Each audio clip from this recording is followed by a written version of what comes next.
प्रिय श्रोताओं, आज हम सभी मंगला गौरी व्रत की बहुत ही पवित्र कथा का श्रवण करेंगे। शास्त्रों में वर्णन मिलता है कि जो भी व्यक्ति मंगला गौरी व्रत की पवित्र कथा को सुनता है, पढ़ता है या दूसरों को सुनाता है, उनका जीवन सुखमय हो जाता है।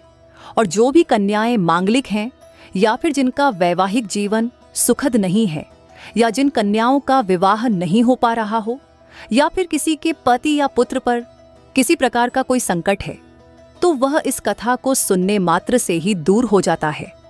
इस कथा को सुनकर परिवार में सुख समृद्धि बनी रहती है। शास्त्रों में कहा गया है कि किसी भी व्रत को करने के साथ ही कथा का पाठ या श्रवण अवश्य करना चाहिए, अन्यथा वह व्रत अधूरा माना जाता है। तो आज हम सभी माता पार्वती की इस चमत्कारी कथा को सुनेंगे, जिसे सुनने वाला, कहने वाला और हुंकार भरने वाले के ऊपर माता पार्वती जगत जननी माँ गौरी का आशीर्वाद सदैव बना रहता है। इस कथा को सुनने से माताओं बहनों का सुहाग अखंड हो जाता है। स्वयं काल को भी अपना रास्ता बदलना पड़ता है, दुर्भाग्य सौभाग्य में बदल जाता है। और जो कालों के काल हैं, उन महाकाल की अर्धांगिनी उनकी व्रत कथा सुनने वालों पर भला काल कैसे नजर डाल सकता है।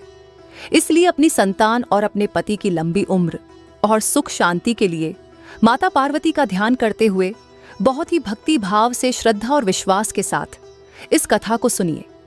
हमारी यही कामना है कि इस कथा को सुनने वाले हमारे प्यारे भाई बंधु, हमारी माताएं ने, प्रिय श्रोतागणों, आप सब पर माता पार्वती और महादेव का आशीर्वाद सदैव बना रहे। तो चलिए अब कथा का शुभारंभ करते हैं। हिंदी पंचांग के अनुसार आज सावन मास का मंगलवार है और सावन मास के मंगलवार के दिन मंगला गौरी व्रत रखा जाता है, जो कि सुहागिन महिलाओं के लिए विशेषकर बहुत ही महत्वपूर्ण होता है। इस दिन महिलाएं व्रत रखती हैं और माता पार्वती का पूजन करती हैं।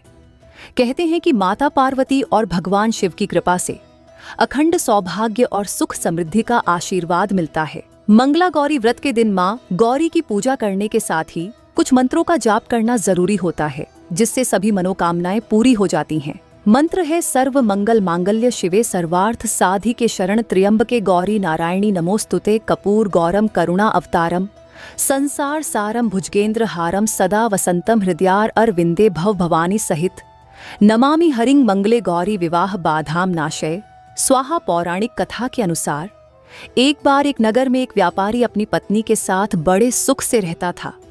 उसे धन दौलत की कोई कमी नहीं थी, वह बहुत खुशहाल जिंदगी बिता रहा था। लेकिन उस व्यापारी को केवल एक ही दुख था कि उसकी कोई संतान नहीं थी।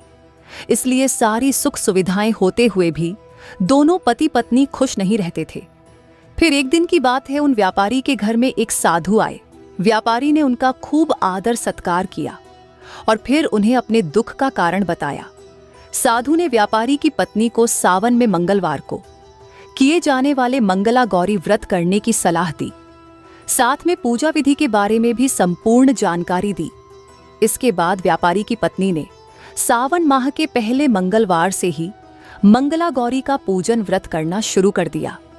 अब वह हर मंगलवार को विधि पूर्वक व्रत और पूजा पाठ करने लगी। इस प्रकार कई महीनों तक उसने यह व्रत किया।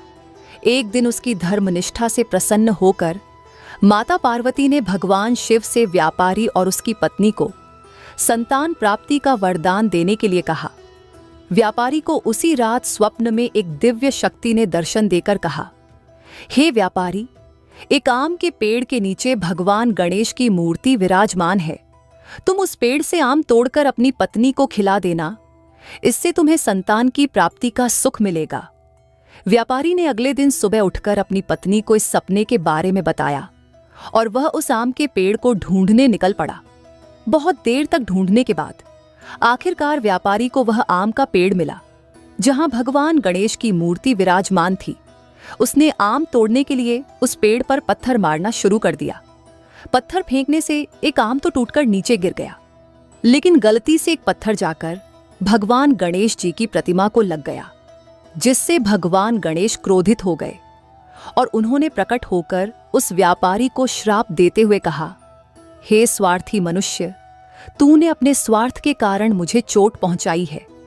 तुझे मां पार्वती की कृपा से संतान की प्राप्ति तो होगी, लेकिन उसकी मृत्यु 21 वर्ष की आयु में ही हो जाएगी।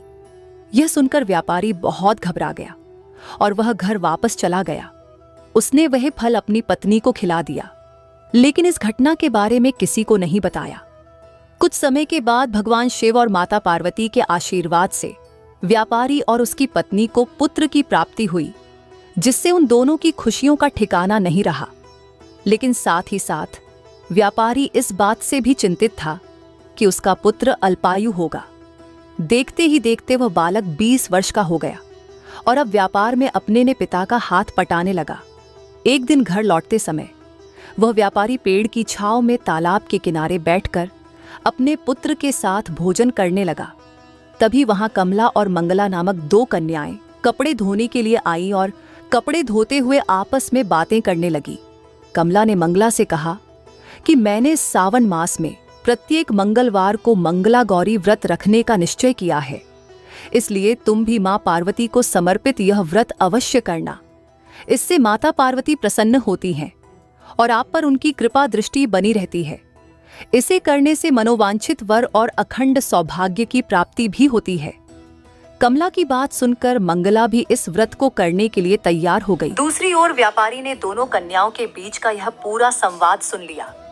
फिर उसने अपने मन में यह सोचा कि यह कन्या मंगला गौरी व्रत को करती है, इससे इसे अखंड सौभाग्य की प्राप्ति होगी। फिर तो यही मेरे पुत्र के लिए एक योग्य वधू साबित होगी। ऐसा सोचकर वह उन दोनों के विवाह का प्रस्ताव कन्या के पिता के पास लेकर गया। व्यापारी की गांव में प्रतिष्ठा और मान होने के कारण कमला के पिता अपनी पुत्री का विवाह व्यापारी के पुत्र से करवा देते हैं। विवाह के बाद भी कमला विधिपूर्वक मंगला गौरी का व्रत रखना जारी रखती है। उसके इस भक्ति भाव से प्रसन्न होकर माता पार्वती एक दिन उसे स्वप्न में दर्शन देती और कहती हैं कि मैं तुम्हारी भक्ति से अत्यंत प्रसन्न हूँ, इसलिए तुम्हें अखंड सौभाग्य का वरदान देती हूँ। लेकिन तुम्हारा पति अल्पायु है, इसलिए अगले महीने मंगलवार के दिन एक सांप तुम्हारे पति के प्राण लेने आएगा। तुम उसके लिए एक प्याले में मीठा दूध रख देना, उसके पास एक खाली मटका भी रख देना। सांप दूध पीकर उस मटके में चला जाएगा और फिर तुम उस मटके को ऊपर से कपड़े से ढक देना। अगले मंगलवार को कमला ने माता पार्वती की बात मानकर एक प्याले में मीठा दूध रख दिया, पास में एक मटकी भी रख दी। सांप ने आकर दूध पिया और मटकी में जाकर बैठ गया।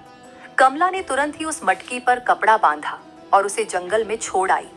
माता पार्वती की कृपा से कमला के पति के प्राण बच गए। इस प्रकार मंगला गौरी व्रत के पुण्य फल से व्यापारी का पुत्र श्राप मुक्त हो गया। जब ने घर में सबको इस चमत्कार के बारे में बताया तो सभी आश्चर्यचकित रह गए। इसके बाद व्यापारी और उसकी पत्नी ने अपने पुत्र और पुत्र वधू को आशीर्वाद दिया और पूरा परिवार सुखपूर्वक जीवन बिताने लगा। कथा समाप्त। प्रेम से बोलिए मंगला गौरी मैया की जय, माता पार्वती की जय। ओम।